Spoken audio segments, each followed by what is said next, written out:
القصة بتبدأ في روساريو في الأرجنتين. ولد هناك طفل اسمه ليونيل ميسي يوم 24 يونيو سنة 1987. تاريخ القدر حط عليه علامة. من وهو صغير خالص الكورة كانت كل دنيته. الكورة كانت كأنها حتة من رجليه الصغيرة. كان بيعدي من أي حد بالكورة حتى وهو لسه صغير. جسمه كان صغير بس موهبته كانت جبارة. دي كانت بداية حاجة مميزة بجد. نار ولعت في قلب الأرجنتين.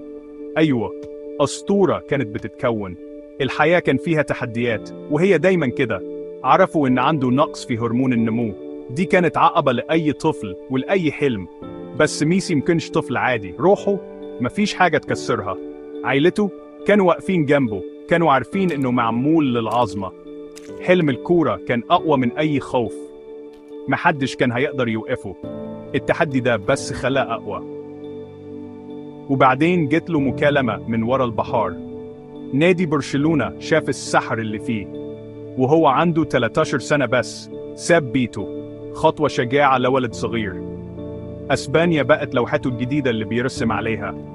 لاماسيا الأكاديمية المشهورة بقت مدرسته الجديدة. آمنوا بيه واستثمروا فيه.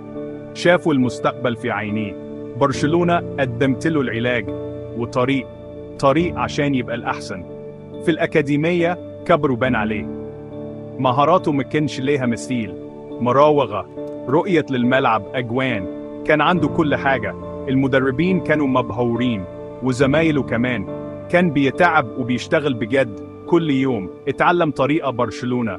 فلسفة الكورة الحلوة، الكورة الهجومية، كانت مناسبة تماما.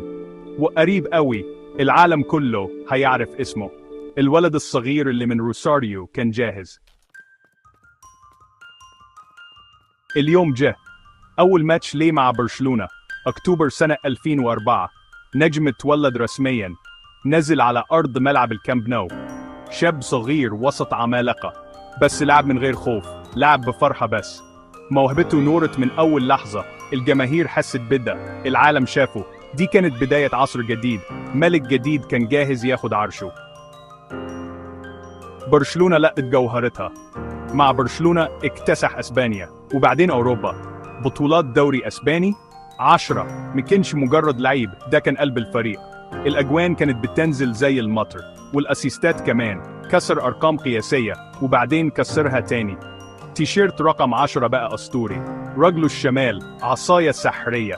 كل ماتش كان لوحة فنية. خلى الكورة تبان سهلة قوي.